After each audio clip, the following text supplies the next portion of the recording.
Halo alkane को हम देखते हैं।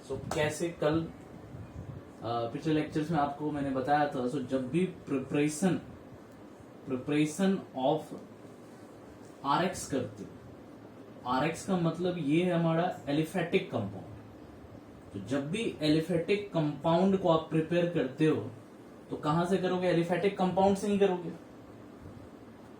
तो हमारे सिलेबस में जो एनसीईआरटी में जो मेंशन है वो फर्स्ट कंपाउंड है फ्रॉम एल्कोहल। ध्यान से देखो, एल्कोहल, एल्कोहल में ROH होता है।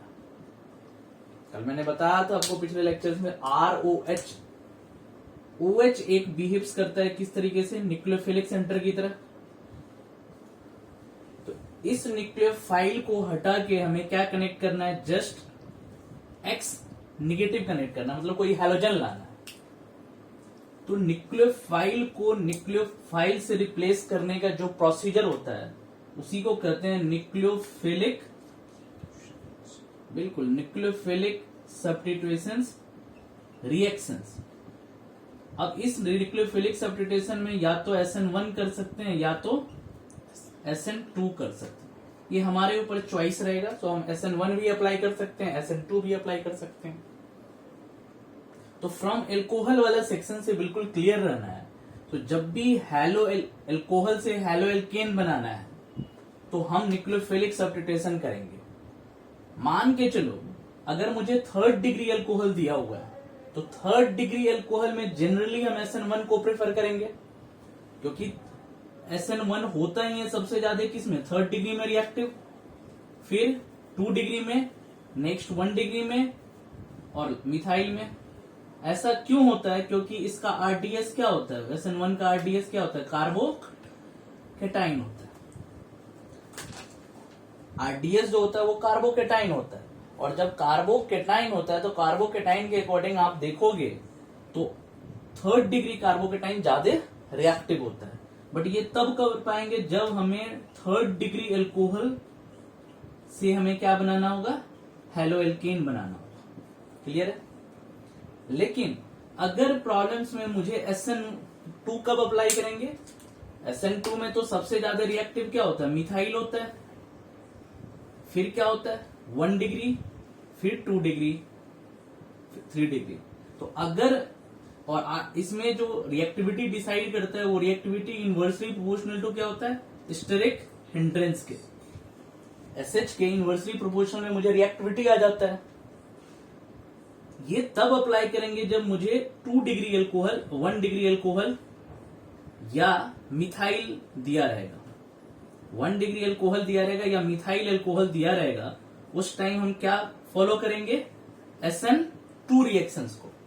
ऐसा मैं क्यों बोल रहा हूं? क्योंकि मिथाइल और 1 डिग्री में सबसे ज्यादा रिएक्टिव क्या होता है? SN2।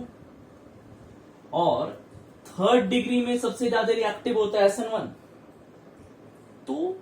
तो जब भी एल्कोहल से हमें प्रिपेयर करना होगा हैलो एल्केन को, तो हमने क्या करना है?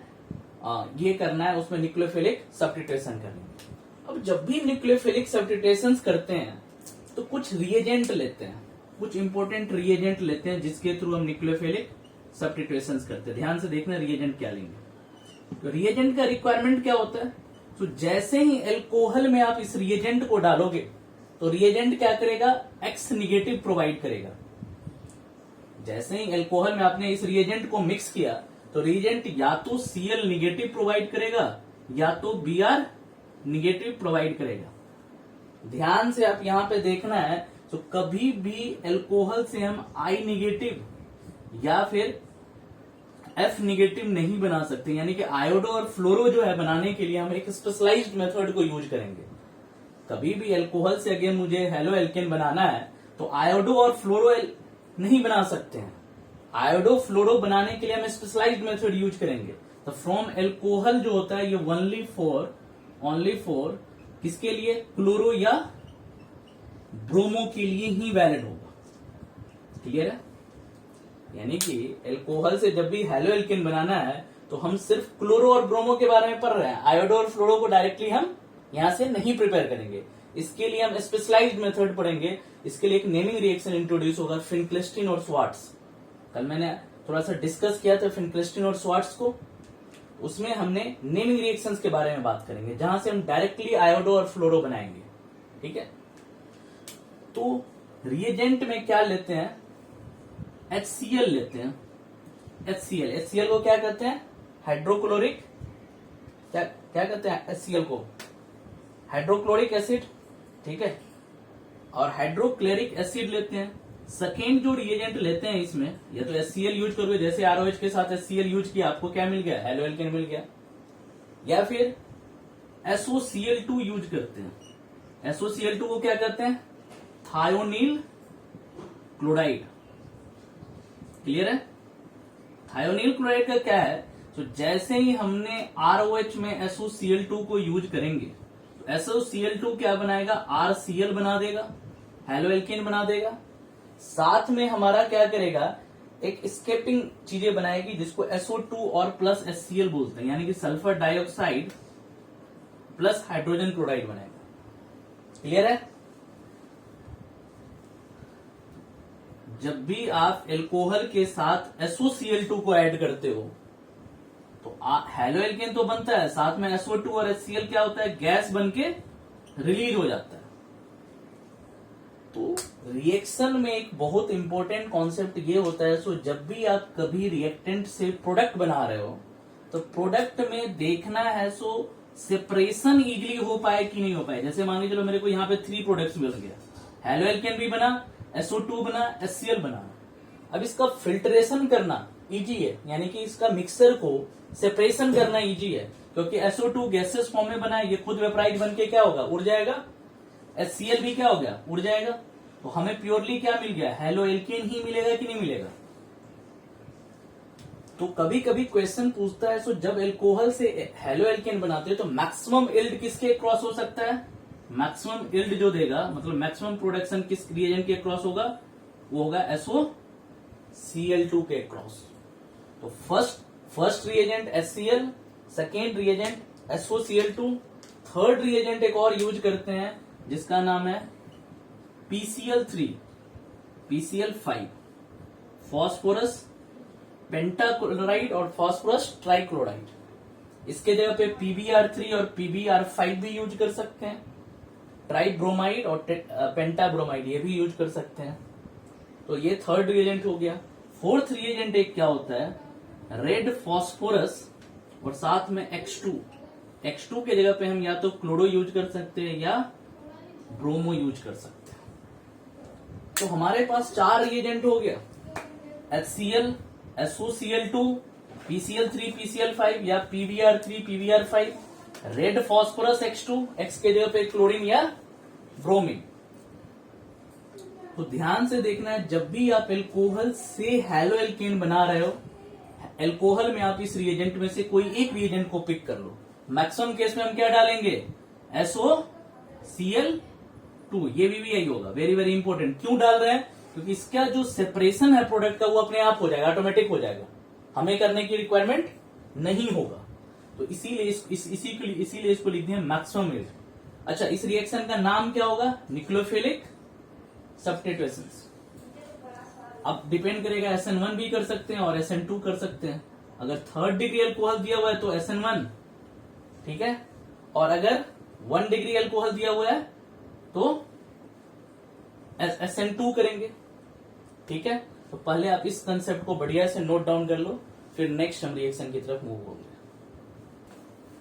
तो पॉइंट वाइज चलते हैं, फिर उसके बाद कुछ क्वेश्चंस लगाते हैं। इसमें जो तो इसको आप नोट डाल के लिखोगे, तो जब भी मेरे पास एल्कोहल दिया हुआ है, ROH दिया हुआ है, और ROH से हमें RCl बनाना है, तो सिंपल या RBr बनाना है, तो हम क्या करते हैं, या तो HCl यूज करते हैं या फिर HBr यूज करेंगे। ठीक है, अब HCl यूज करेंगे तो RCl बन जाएगा, HBr यूज करेंगे तो RBr हो जाएगा। इसके साथ एक कैटलिस्ट लेते हैं, ध्यान से, इसको कहते हैं ZnCl2। कैटलिस्ट का काम क्या होता है, जस्ट रिएक्शंस के रेट को बढ़ा देना। अब रिएक्शंस के रेट को कैसे बढ़ाता है, थोड़ा ध्यान से सुनो। तो मान के चलो हमारे पास potential energy versus reaction coordinate है। रिएक्शन कोऑर्डिनेट का मीनिंग होता है रिएक्शंस का टाइम के अकॉर्डिंग वेरिएशन, जैसे रिएक्टेंट टू प्रोडक्ट बन रहा है तो धीरे धीरे रिएक्शंस का प्रोग्रेस होना ही क्या है, रिएक्शन कोऑर्डिनेट है। और इस रिएक्शंस का पोटेंशियल एनर्जी और प्रोडक्ट इसके अकॉर्डिंग। अब एक बताओ, रिएक्टेंट और प्रोडक्ट में किसकी पोटेंशियल एनर्जी की वैल्यू ज्यादा होती है? किसकी वैल्यू ज्यादा होती है? रिएक्टेंट की पोटेंशियल एनर्जी ज्यादा होगा कि प्रोडक्ट का?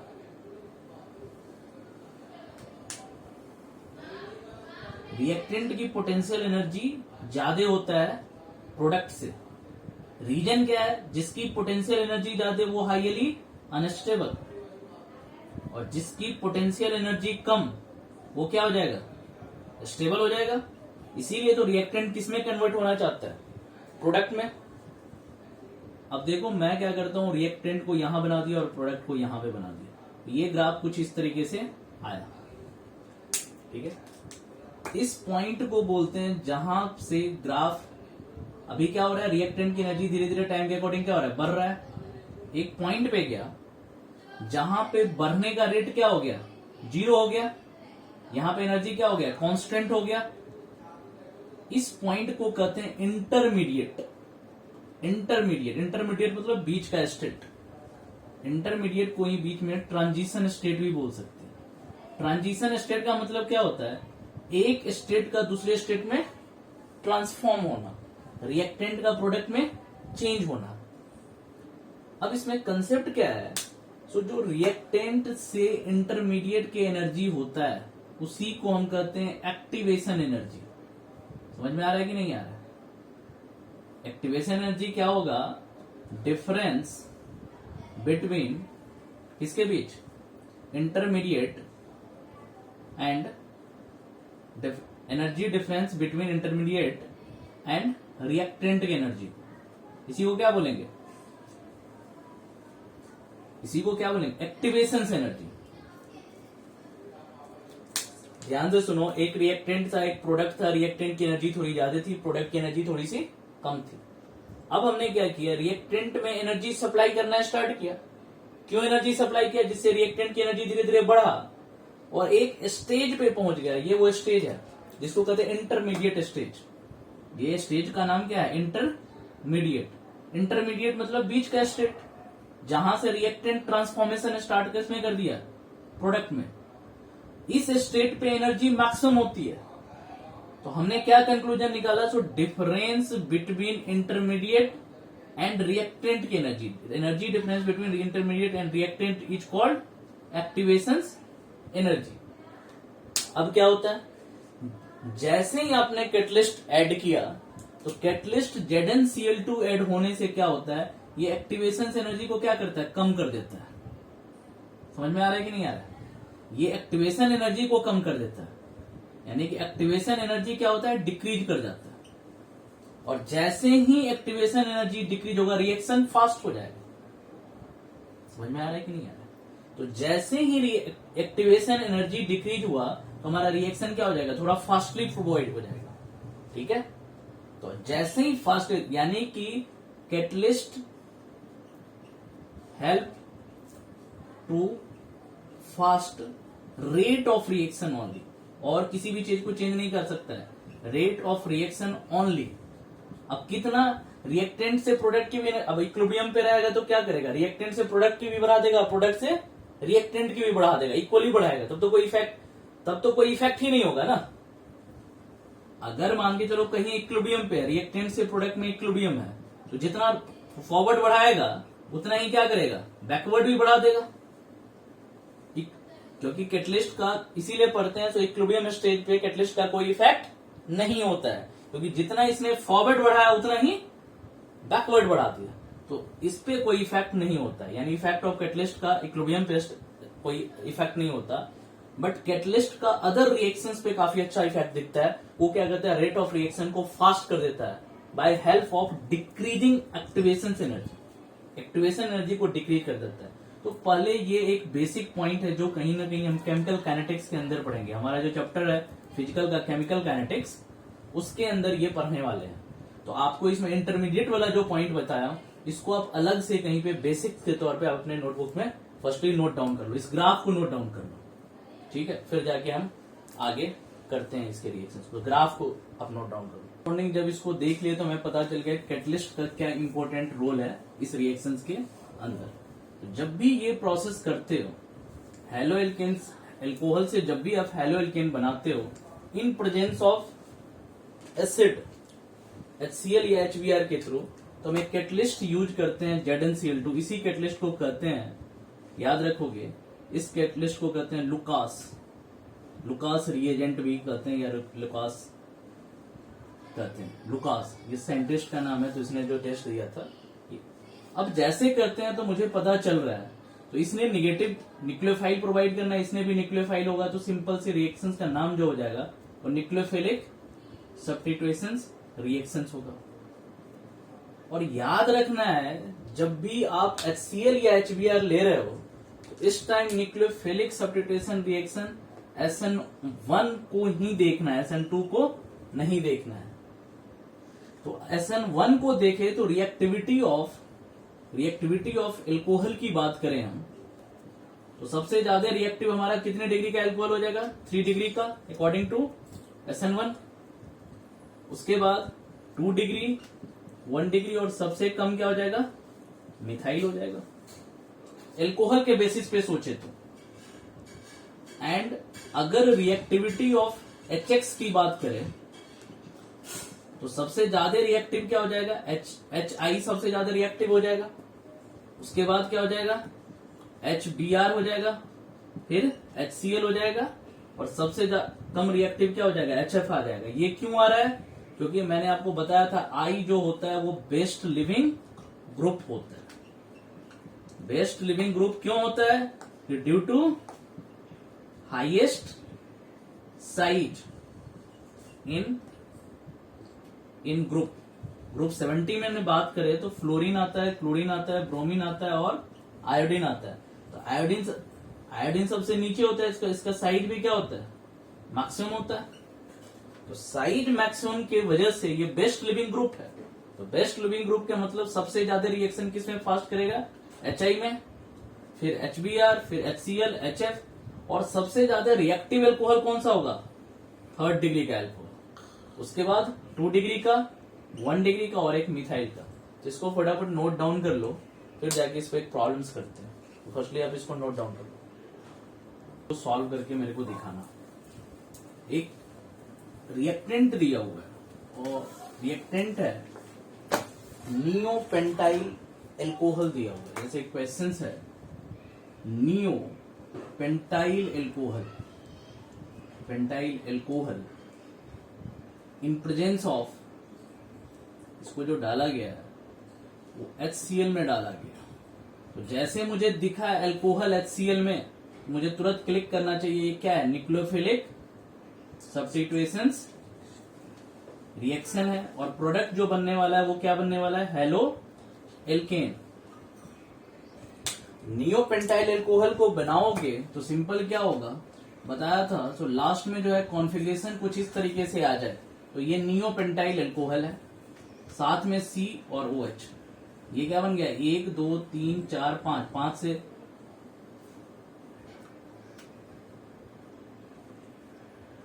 हाँ, मैं एक नियो और आइसो का स्ट्रक्चर बता देता हूं, बस आपको ही ट्राई करना है ये क्वेश्चन।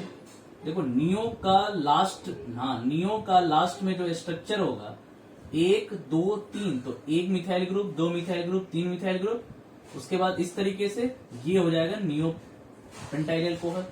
लेकिन अगर आइसो बनाना रहता तो आइसो में हमें लास्ट में क्या होता है? 2 ही स्ट्रक्चर मिलता, 1 2 3, ये क्या हो जाता?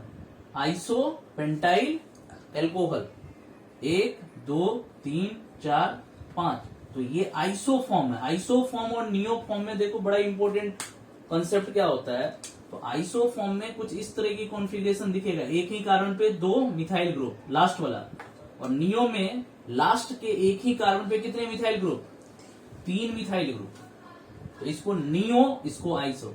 अब आप पहले क्वेश्चंस को ट्राई कर लो, फिर मैं इसका सॉल्यूशंस बताऊंगा। तो पहले आप क्वेश्चंस को ट्राई कर लो, फिर जाके इसका। यहाँ पे नियोपेंटाइल एल्कोहल में HCl दिया हुआ था, तो मुझे तुरंत स्ट्राइक करना चाहिए। सो ये रिएक्शन जो होने वाला है वो SN1 होने वाला है। क्लियर है? ये रिएक्शन जो होने वाला है वो SN1 होना है। और SN1 को याद करोगे तो SN1 में स्टेप 01 में क्या होता था? फॉर्मेशन ऑफ कार्बोकेटाइन होता था। तो आपने कार्बोकेटाइन कैसे बनाना है? OH को हटा दो तो यहां पे क्या हो जाएगा? कार्बोकेटाइन हो जाएगा। तो OH को हटाने के लिए तो कुछ चाहिए ना मुझे, तो एसिडिक मीडियम में H पॉजिटिव तो आएगा ही ना। ये क्या करना है? H पॉजिटिव रिलीज करना है और Cl नेगेटिव रिलीज करना। तो ये H पॉजिटिव OH को खींचेगा और खींच के -H2O बाहर निकाल देगा। जैसे ही निकलेगा तो हमारे पास एक कार्बोकेटाइन रियल हो जाए, जिसको कहेंगे नियोपेंटाइल कार्बोकेटाइन। ये क्या बन गया? नियोपेंटाइल कार्बोकेटाइन बन गया। अब हम देखेंगे क्या ये कार्बोकेटाइन मोस्ट स्टेबल कार्बोकेटाइन है क्या? तो मुझे दिखा इस कार्बोकेटाइन की कितनी डिग्री है? बताओ कितनी डिग्री है?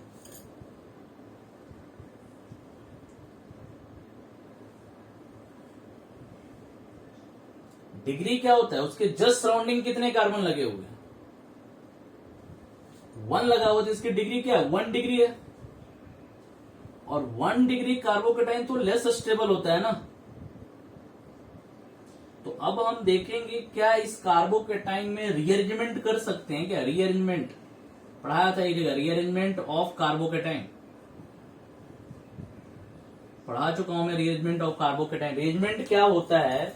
तो अगर 1 डिग्री कार्बोकेटाइन को हम हाईएस्ट डिग्री ऑफ कार्बोकेटाइन में कन्वर्ट कर सकते हैं क्या? यानी कि 1 डिग्री कार्बोकेटाइन को 2 डिग्री और 3 डिग्री में हम कन्वर्ट करना ही क्या होता है? रीअरेंजमेंट। 1 डिग्री कार्बोकेटाइन को 2 डिग्री 3 डिग्री में कन्वर्ट करना क्या होता है? Rearrangement of carbocation. इसमें हम क्या करते थे? वाया बेंजाइल शिफ्ट किए थे और क्या किए थे? उसके बाद क्या किए थे?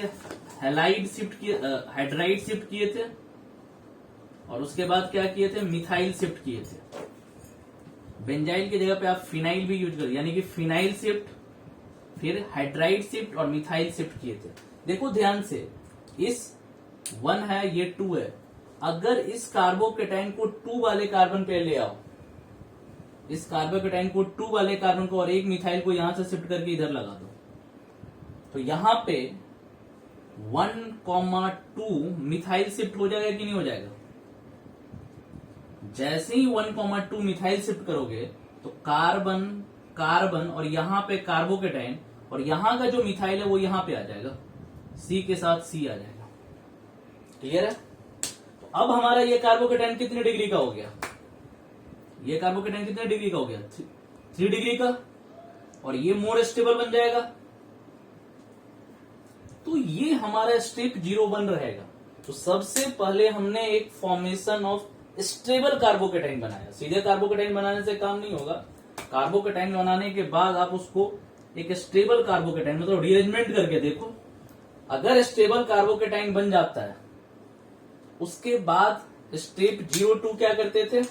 Attacking of nucleophile, attack of nucleophile. Nucleophile यहां पे क्या है? H पॉजिटिव तो हट गया, तो Cl नेगेटिव हमारा क्या है यहां पे? तो ये आके यहां पे एड ऑन हो जाएगा और एड ऑन होके जो है बन जाएगा सिंपल प्रोडक्ट, जो है ये हमारा तैयार हो जाएगा। यानी कि यहां पे जो बनेगा वो ये होगा, ना कि नियोपेंटाइल क्लोराइड होगा। हमारा आंसर ये होगा, यानी कि इससे नियोपेंटाइल क्लोराइड नहीं बनाएंगे, ये कंपाउंड बनाएंगे। इसका नोमेनक्लेचर करके बताओ क्या कंपाउंड का नाम होगा?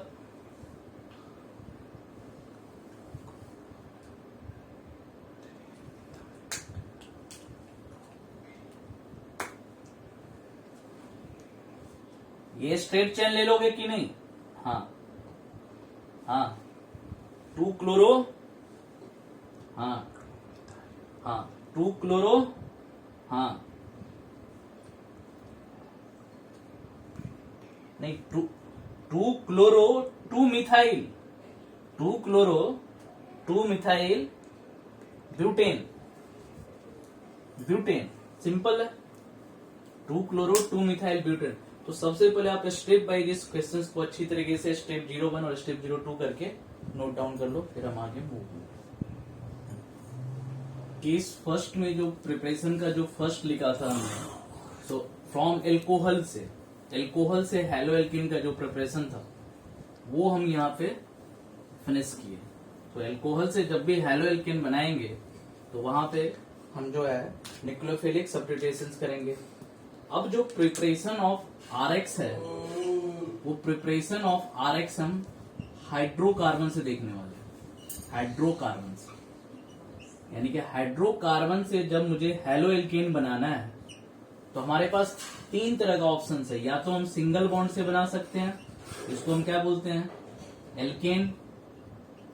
या हमारे पास ऑप्शन है डबल बॉन्ड से बना सकते हैं, जिसको क्या कहते हैं, एल्कीन। या हमारे पास ऑप्शन है ट्रिपल बॉन्ड से, जिसको हम क्या कहते हैं, एल्काइन। तो सिंगल बॉन्ड से बना सकते हैं, डबल बॉन्ड से बना सकते हैं, या ट्रिपल बॉन्ड के क्रॉसपॉन्डिंग हम बना सकते हैं। याद रखना, जब भी सिंगल बॉन्ड से हमने बनाना है क्या, हैलो एल्केन आरएक्स बनाना है, तो वहां पे जो रिएक्शन यूज करेंगे उसको कहेंगे फ्री रेडिकल हैलोजिनेशन।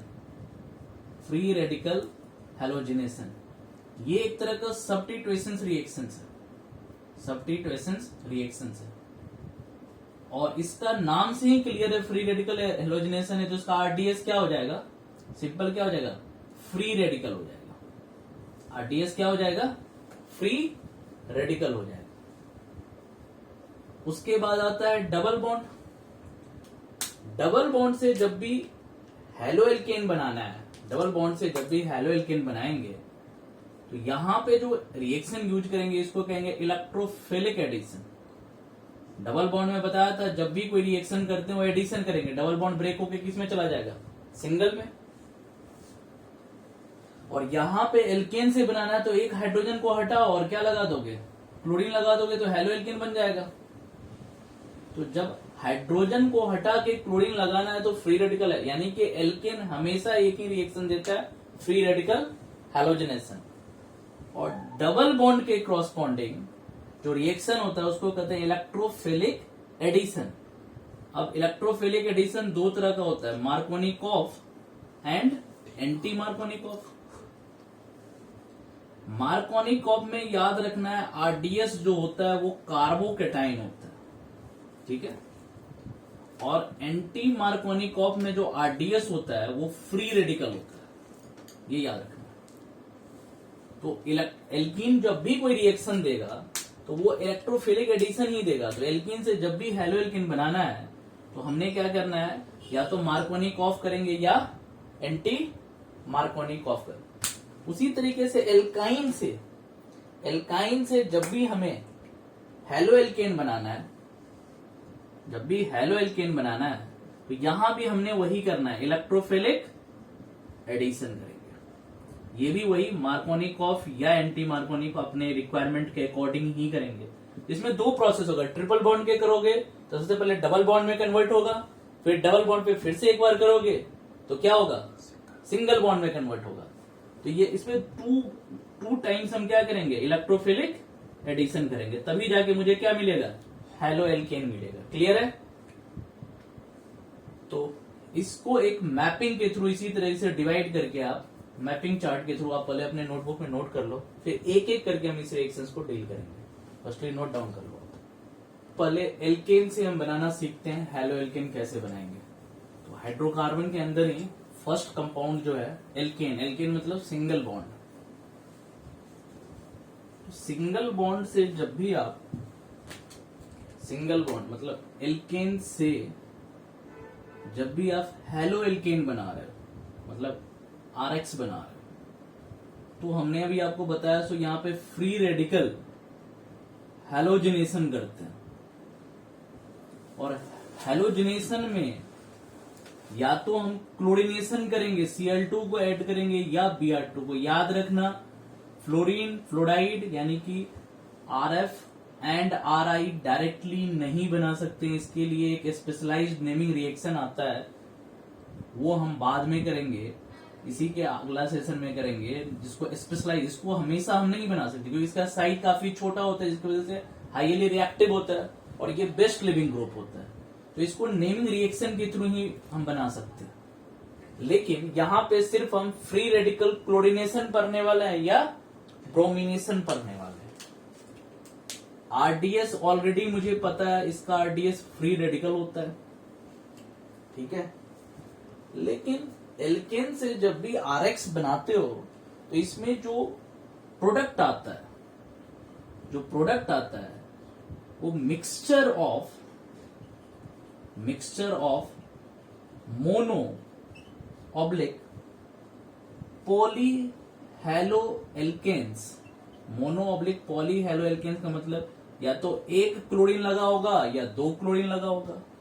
मोनो का मतलब क्या होगा, सिंगल, और पॉली का मतलब हो सकता है डाई होगा, ट्राई होगा, टेट्रा होगा। हैलो एल्केन्स आइसोमेरिक फॉर्म आता है। आइसोमेरिक फॉर्म का मतलब क्या होता है, आइसोमेरिज्म। आइसोमर क्या होता है, या तो स्ट्रक्चरल फॉर्म आता है, स्ट्रक्चरल फॉर्म में जैसे चैन आइसोमर होता है या पोजीशन आइसोमर होता है। तो इसमें आइसोमेरिक फॉर्म में आता है। आइसोमेरिक में मतलब या तो चैन आएगा या तो पोजीशन आएगा, यानी कि प्रोडक्ट का सबसे फॉर्म होता है, इसे मिक्सचर आ जाता है, बहुत सारे का मिक्सचर आता है। जैसे मान के चलो हमने यहाँ पे एक 3 कार्बन से ले लिया हैलो एल्केन। अब इस हैलो एल्केन में हमने क्या कर दिया, Cl2 डाल दिया। और सबसे इंपॉर्टेंट पॉइंट ये है, सो ये रिएक्शन जब भी होता है वो HMU यानी कि सनलाइट के प्रेजेंस में होता है। विदाउट सनलाइट हम इस रिएक्शन को नहीं कर सकते हैं, ये बड़ा इंपॉर्टेंट नेसेसरी कंडीशन है, सनलाइट। तो जैसे इसको HMU में डालते हैं तो यहां पे 2 तरह का प्रोडक्ट बनता है। एक बनता है CCCCl, एक बार 1 2 3। तो 1 2 3 में फर्स्ट कार्बन को सब्स्टिट्यूट करके क्लोरीन लग गया, तो इससे क्या बन गया, 1 क्लोरोप्रोपेन। और क्या बनता है, 2 क्लोरोप्रोपेन भी बन सकता है। क्या 3 क्लोरोप्रोपेन बन सकता है क्या? 1 के जगह से हमने हाइड्रोजन को हटाया, यहाँ पे 2 के जगह पे हाइड्रोजन को हटाया। 3 के जगह से हाइड्रोजन को हटा के अगर हम क्लोरीन लगाए तो फिर से यही प्रोडक्ट रिपीट नहीं हो जाएगा। अगर आप यहां लगा दिए तो नेमिंग किधर से करोगे, इधर से करोगे, तो फिर भी तो 1 2 3 ही आना ना।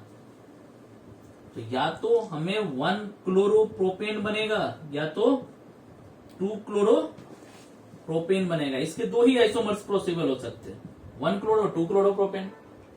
तो जब 1 क्लोरोप्रोपेन बन रहा है और 2 क्लोरोप्रोपेन बन रहा है तो याद रखना सबसे ज्यादा इजी होता है 3rd डिग्री के हाइड्रोजन को हटाना। इसमें फ्री रेडिकल में जैसे इस हाइड्रोजन की बात करें तो डिग्री कितना है, 1 है। इस हाइड्रोजन की बात करें तो इसकी डिग्री कितना है, इधर भी एक कार्बन, इधर भी एक कार्बन, तो इस हाइड्रोजन की डिग्री कितनी हो जाएगी, 2।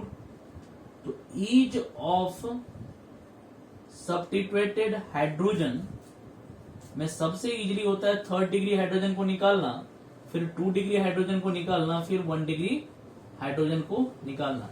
तो सबसे रिएक्टिव हाइड्रोजन कौन सा होगा, 3rd डिग्री हाइड्रोजन। तो 3rd डिग्री हाइड्रोजन के कॉरस्पॉन्डिंग जो Cl आएगा वो बेस्ट यील्ड देगा। तो ये वाला हमारा मेजर हो जाएगा और ये जो हो जाएगा ये माइनर हो जाएगा। सेकेंड कॉन्सेप्ट ये जो है, तो इसमें mixture of mono and halo alkene. देखो 2 मिक्सचर आ गया, तो 2 मिक्सचर को सेपरेशन करना बड़ा डिफिकल्ट होता है। इसका जो सेपरेशन है, separation of both product will very difficult. और जब वेरी डिफिकल्ट होता है इसकी वजह से इसकी यील्ड जो है, यील्ड मतलब प्रोडक्शन जो है वो काफी लो होता है। तो इसको जनरली हम यूज ज्यादा नहीं करते हैं क्योंकि इसका यील्ड काफी लो होता है।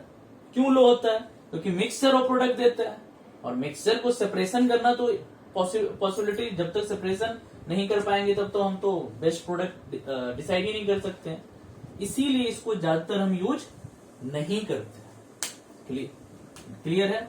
तो ये सारे पॉइंट को आप लिख लो, इसी पे क्वेश्चंस अच्छे फ्रेम किया जाता है। सनलाइट वाला पॉइंट इंपॉर्टेंट रहेगा, मिक्सचर वाला रहेगा, इल्ड लो होगा, आरडीएस पता होना चाहिए। अच्छा एक चीज और, अगर ईज ऑफ हेलोजन की बात करें तो सबसे ज्यादा इजिली जो हेलोजन देगा वो सबसे ज्यादा होगा F2, बट F2 तो बना ही नहीं सकते इससे, तो F2 को नहीं लेंगे, लेकिन सबसे ज्यादा रिएक्टिव F2 होगा, फिर Cl2, फिर Br2 और सबसे कम I2। ये याद रखना। इसमें उल्टा होता है, जब SN1 करते थे सबसे ज्यादा क्या होता था, I2, सबसे ज्यादा रिएक्टिव कौन होता था, I2, but free radical halogenation में सबसे ज्यादा रिएक्टिव हमारा F2 हो जाएगा। तो ये सारे पॉइंट को आप अपने नोटबुक में लिख लो, ये फ्री रेडिकल हेलोजनेशन को डील करेगा। Through out the organic chemistry में कहीं भी फ्री रेडिकल हेलोजनेशन आएगा, इतने पॉइंट को आपको क्या करना है, नोट डाउन करके रखना है, और इसको अच्छी तरीके से वहां भी हम इसको यूज करेंगे। तो फर्स्टली आप इसको नोट डाउन कर लो, और उसके बाद जो है ये पॉइंट को हम फाइनल कर लेंगे। इस पे काफी इंपॉर्टेंट पॉइंट रहेगा फ्री रेडिकल हेलोजनेशन के लिए। इस पे क्वेश्चंस है, सो हाउ मेनी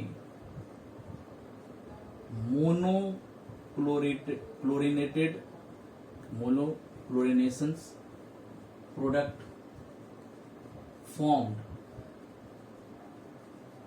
इसमें दिया हुआ है CH3 hall to CH, CH2 CH3 in presence of Cl2, Hmu। Option number A में 1, ऑप्शन नंबर बी में 2, 3 और डी में 4। तो ये कुछ क्वेश्चंस दिया हुआ है जिसमें कह रहा है how many monochlorination product form. Monochlorination मतलब एक Cl वाला प्रोडक्ट कितना फॉर्म होगा, क्लियर है। तो जब इसको आप एक्सपेंड करोगे तो एक CH3 यहां पे आएगा, एक CH3 यहां पे आएगा, एक H यहां पे आएगा। इसको एक्सपेंड करोगे तो क्या आएगा, एक हाइड्रोजन यहां पे, एक हाइड्रोजन यहां पे और यहां पे हाइड्रोजन। अब देखो जितने नंबर ऑफ पॉसिबल हाइड्रोजन होंगे उतना ही मोनोक्लोरिनेटेड प्रोडक्ट फॉर्म होगा। टोटल हमें देखें तो 1 2 3। अब ये दोनों कार्बन को ध्यान से देखो, ये दोनों कार्बन तो सेम कार्बन है, ये भी 1 पे मिथाइल है, ये भी 1 पे मिथाइल है, तो इसमें से कोई एक ही कार्बन को लोगे आप। देखो ध्यान से 1 2 3, तो 3 4 में से ये कार्बन की पोजीशन और ये कार्बन की पोजीशन तो सेम ही है, तो नंबर ऑफ पॉसिबल हाइड्रोजन कितने हो गए, 4। तो जितने नंबर ऑफ पॉसिबल हाइड्रोजन है, या तो आप यहां से हाइड्रोजन को हटा के क्या कर सकते हो, क्लोरीन लगा सकते हो। तो देखो जब C1 से हटा के क्लोरीन लगाओगे तो क्या प्रोडक्ट बनेगा, CH, C के साथ C और यहां पे Cl लग जाएगा, यहां पे H आ जाएगा, फर्स्ट प्रोडक्ट ये बन जाएगा। अगर C2 के क्रॉसपॉन्डिंग बनाओगे तो C, यहां पे C, यहां पे H, यहां के साथ क्या लग जाएगा, Cl लग जाएगा, यहां पे H, यहां पे H, ये दूसरा प्रोडक्ट बन जाएगा। अगर C3 के क्रॉस करोगे तो एक और प्रोडक्ट बन जाएगा, C, यहां पे Cl आ जाएगा, C, ये बन जाएगा प्रोडक्ट। और लास्ट में अगर C4 के क्रॉस करोगे तो एक प्रोडक्ट CH2Cl, यहां पे H ही रहेगा, ये C, ये C। तो सिंपल क्वेश्चन में जब हमारा हमेशा क्वेश्चन पूछता है मोनोक्लोरिनेशन पे, डाइक्लोरेशन टेट्राक्लोरेशन आगे पे नहीं पूछेगा, एक ही सब्स्टिट्यूट करना पड़ेगा। देखो हमेशा एक ही क्लोरीन को हमने लगाया है, एक हाइड्रोजन को निकाला, एक क्लोरीन लगा दिया। अब मान के चलो कोई कहता है यहां पे लगा देता हाइड्रोजन क्लोरीन, तो ये और ये तो सेम ही हो जाता ना। आप यहां पे लगाओ या यहां पे लगाओ, ये दोनों पोजीशन क्या है, सेम पोजीशन है। तो ये दोनों पोजीशन सेम होने की वजह से हम इसमें से एक ही कार्बन के हाइड्रोजन को काउंट करेंगे। तो total number of possible hydrogen कितने हो जाएगा, 4। तो हमारा डायरेक्टली आंसर क्या हो जाएगा इसका, 4 पॉसिबल प्रोडक्ट जो है वो फॉर्म होगा, ये डायरेक्टली आंसर हो जाएगा। तो एक काफी इंपॉर्टेंट क्वेश्चन था। तो कितने आइसोमर्स जो है मोनोक्लोरिनेशन प्रोडक्ट फॉर्म होगा। इसको आप नोट डाउन कर लो फटाफट, फिर नेक्स्ट आगे बढ़ते हैं। में सेकेंड जो है हमारा एल्कीन है, और एल्काइन को एक ही शॉट में हम फिनिश कर लेंगे, फिर जाके जो है एक ही बचेगा उसको हम डील कर लेंगे। तो देखो प्रिपरेशन ऑफ आरएक्स में सेकेंड जो है वो एल्कीन से हमने क्या बनाना है, आरएक्स बनाना है। तो एल्कीन यानी कि सी डबल बॉन्ड सी से आरएक्स जब बनाओगे तो कंफर्म बात है इस पे एडिशन मतलब कौन सा एडिशन, इलेक्ट्रोफिलिक एडिशन, या तो हम HCl का करेंगे या HBr का करेंगे। अब जब भी इलेक्ट्रोफिलिक एडिशन होता है तो या तो हमने यूज करना है मार्कोनिकॉफ को या यूज करना है एंटी मार्कोनिकॉफ को। मार्कोनिकॉफ में RDS जो होता था वो कार्बोकेटाइन होता था, और एंटी मार्कोनिकॉफ में RDS जो होता था वो फ्री रेडिकल होता था। अब देखो जब एल्कीन को RDS कार्बोकेटाइन के अकॉर्डिंग करोगे तो जैसे ही इसमें HCl ऐड करोगे तो कहता था नेगेटिव पार्ट वहां पे जाएगा जहां पे लेस नंबर ऑफ हाइड्रोजन होगा। तो इसके पास 1 हाइड्रोजन, इसके पास 2 हाइड्रोजन, तो सिंपल हमारा प्रोडक्ट बन जाएगा Cl यानी कि 2 क्लोरोप्रोपेन। क्लियर है। और वैसे भी देखो ना, जब इसको आप कार्बोकेटाइन के अकॉर्डिंग करोगे, इस बॉन्ड को जब ब्रेक करोगे तो यहाँ पे या तो C ये कार्बोकेटाइन बनेगा या C ये कार्बोकेटाइन बनेगा। और हमेशा 2 डिग्री वाला कार्बोकेटाइन 1 डिग्री से क्या होता है, ज्यादा स्टेबल होता है। तो जब 2 डिग्री वाला कार्बोकेटाइन ज्यादा स्टेबल होगा तो Cl को कहां पे अटैक करवाओगे, 2 डिग्री पे। और जैसे ही 2 डिग्री पे अटैक करवाओगे तो हमारा 2 डिग्री वाला ही प्रोडक्ट बनेगा ना, 2 क्लोरोप्रोपेन। अब जब RDS फ्री रेडिकल होगा तो फ्री रेडिकल हमेशा 1 डिग्री में ज्यादा स्टेबल होता है। तो C डबल बॉन्ड C को H2O2 जब भी एंटी मार्कोनिकॉफ करना होता है तो हम क्या लेते हैं, पेरोक्साइड को लेते हैं। तो हाइड्रोजन पेरोक्साइड को जैसे लिया और HCl में किए, इसका RDS फ्री रेडिकल है, इसके क्रॉसपोर्डिंग एक फ्री रेडिकल यहां पे बनेगा और एक फ्री रेडिकल कहां पे बनेगा, ये 1 डिग्री फ्री रेडिकल और ये 2 डिग्री फ्री रेडिकल। तो 1 डिग्री फ्री रेडिकल ज्यादा होता है स्टेबल 2 डिग्री से। क्लियर है। अब क्या करोगे, Cl निगेटिव को इस पे अटैक कर दोगे तो हमारा जो बेस्ट प्रोडक्ट बनेगा वो क्या बनेगा, 1 क्लोरोप्रोपेन। क्लियर है कि नहीं क्लियर है। तो ये बेस्ट प्रोडक्ट बनेगा 1 क्लोरोप्रोपेन। तो सिंपल कुछ नहीं करना, RDS का याद रखना है, मार्कोनिकॉफ में कार्बोकेटाइन के थ्रू, एंटी मार्कोनिकॉफ में फ्री रेडिकल के क्रॉसपोर्डिंग, उसके क्रॉसपोर्डिंग हम एल्कीन से डायरेक्टली क्या बना लेंगे, हेलो एल्केन बना लेंगे via Markovnikov and anti Markovnikov के क्रॉसपोर्डिंग। यानी कि एल्कीन हमेशा एक ही रिएक्शन सपोर्ट करता है। अब ध्यान से देखो, जब हमारा रिएक्शन एल्काइन के क्रॉसपोर्डिंग होगा, यानी कि एल्काइन से अगर मुझे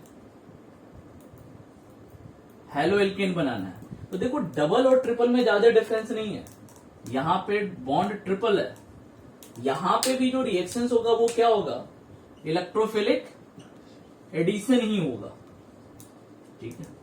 अब मान लीजिए एक ले लिया, एल्काइन ले लिया, एल्काइन में HX लगा दो। तो HX लगाने से क्या होगा, अगर मार्कोनिकॉफ करोगे तो यहां पे कितने हाइड्रोजन, 9 हाइड्रोजन, यहां पे 1 हाइड्रोजन।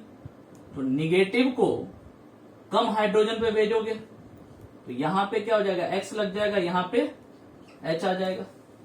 क्लियर है कि नहीं क्लियर है। मार्कोनिकॉफ में निगेटिव हमेशा कहां जाता है, लेस नंबर ऑफ हाइड्रोजन पे। एक बार फिर से HX में कर दो, मार्कोनिकॉफ लगा दोगे, फिर से क्या हो जाएगा, X less number of hydrogen के पास जाएगा।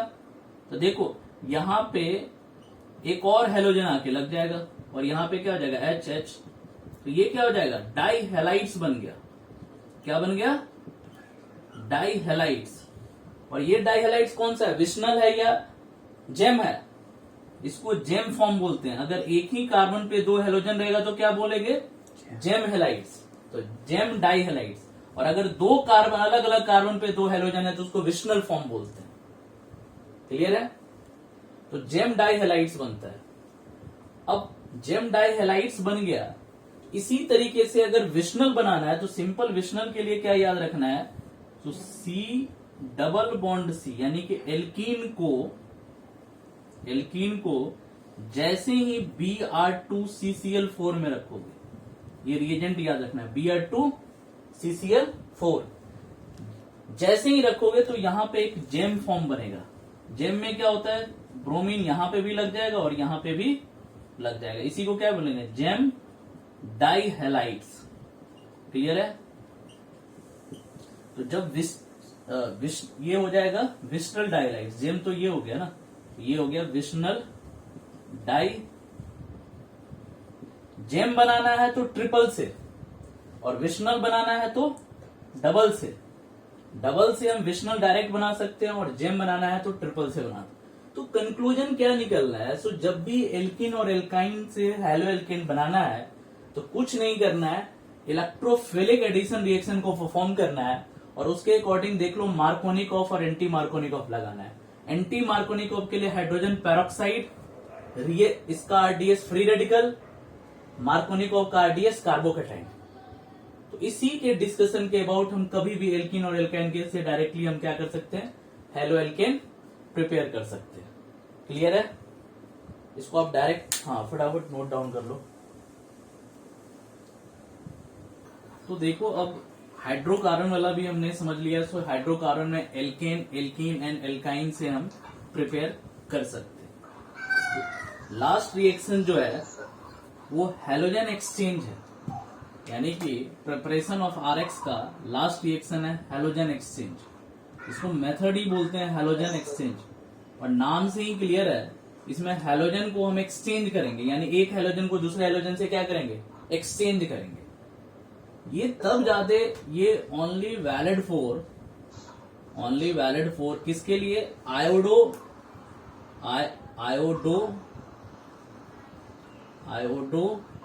और फ्लोरो एल्केन के लिए आएगा सिर्फ, यानी कि इससे सिर्फ आयोडो या फ्लोरो बना सकते हैं। कैसे? तो अगर मुझे कभी RCl या RBr दिया हुआ है, यानी कि क्लोरो एल्केन दिया या ब्रोमो एल्केन दिया हुआ है, तो उसमें क्या करेंगे हम, हैलोजन एक्सचेंज करके RF बना सकते हैं और RI बना सकते हैं, या तो फ्लोरो बनाएंगे या आयोडो एल्केन बनाएंगे। रिएक्शन का नाम जो हो जाएगा वो न्यूक्लियोफिलिक सब्स्टिट्यूशन ही रहेगा, क्योंकि एक न्यूक्लियोफाइल दूसरे न्यूक्लियोफाइल को जस्ट एक्सचेंज करेगा, मतलब सब्स्टिट्यूट करेगा। अब देखो इसमें क्या होता है, तो जब RCl RBr से आपको RI बनाना है तो एक नेमिंग रिएक्शन इंट्रोड्यूस होता है। नेमिंग रिएक्शन ऐसा रिएक्शन जिसमें रिएक्टेंट से प्रोडक्ट एक स्पेसिफाइड रिएजेंट के थ्रू ही बनाते हैं, स्पेशल रिएजेंट ही डालेंगे तो बनेगा। तो RCl से RBr से डायरेक्ट RI बनाने के लिए एक रिएजेंट यूज करते हैं, इसको कहते हैं सोडियम आयोडाइड, NaI। अब ये NaI क्या करेगा, I नेगेटिव आके या तो Cl को रिप्लेस करके Br को रिप्लेस करके सिंपल क्या करना है, इसने आयोडो एल्केन बना लेना है। इसी रिएक्शन का नाम है फिनक्लस्टन रिएक्शन। फिनक्लस्टन रिएक्शन, ये नेमिंग रिएक्शन आ गया। पूछेगा नेमिंग रिएक्शन बताओ, फिनक्लस्टन कहां पे यूज करेंगे, जहां पे क्लोरो और ब्रोमो से हमें क्या बनाना है, आयोडो बनाना है, वहां पे डायरेक्टली हम क्या यूज करेंगे, फिनक्लस्टन। ठीक है? और रिएजेंट जो लेंगे वो NaI लेंगे, सोडियम आयोडाइड। लेकिन अगर क्लोरीन और ब्रोमीन से हमें फ्लोरीन बनाना है, फ्लोरो एल्केन बनाना है, इसमें जो रिएजेंट लेंगे, ये रिएजेंट हो जाएगा AgF ले सकते हैं, AgF के बाद Hg2F2 ले सकते हो आप, AgHg, ये सारे डी ब्लॉक एलिमेंट है। Hg CuF3 ले सकते हैं और SbF2 ले सकते हैं, इसमें से कोई भी रिएजेंट ले लो। जैसे ही आएगा तो इसने क्या करना है, क्लोरीन और ब्रोमीन हटा के सिंपल क्या करना है, फ्लोरीन को एड ऑन कर देगा। ठीक है? इस रिएक्शन का नाम होगा स्वार्ट्स रिएक्शन। तो स्वार्ट्स और फिनक्लस्टन का काम ही है स्पेशलाइज्ड आयोडो और फ्लोरो एल्केन को ही बनाना। आयोडो और फ्लोरो एल्केन डायरेक्टली कभी नहीं डिजाइन कर सकते हैं। जब भी हम डिजाइन करेंगे तो किससे करेंगे? क्लोरो और ब्रोमो एल्केन से ही कर सकते हैं। यानी कि हैलोजन एक्सचेंज का इंपोर्टेंस ही है तभी जब मुझे आयोडो और फ्लोरो एल्केन चाहिए, अदरवाइज इसका कोई अपना सिग्निफिकेंस नहीं है। और जब भी आयोडो और फ्लोरो एल्केन चाहिए तो आयोडो एल्केन के लिए हमेशा हमने क्या यूज करना है? फिनक्लिस्टेन। और फ्लोरो एल्केन के लिए हमने क्या यूज करना है? Swarts reaction. सिर्फ रिएजेंट को ध्यान रखना है, ये रिएजेंट यूज कर लोगे फिनक्लिस्टेन और स्वार्ट्स फिनिश हो जाएगा। तो इसी रिएक्शन के साथ हमारा जो प्रिपरेशन ऑफ हैलो एल्केन वाला टॉपिक था ये डायरेक्टली फिनिश हो गया। तो आप इस रिएक्शंस को नोट डाउन कर लो। नेक्स्ट लेक्चर में हम इसके कुछ प्रॉपर्टीज को स्टडी करेंगे, ठीक है? आप नोट डाउन कर लो। हाँ। यस।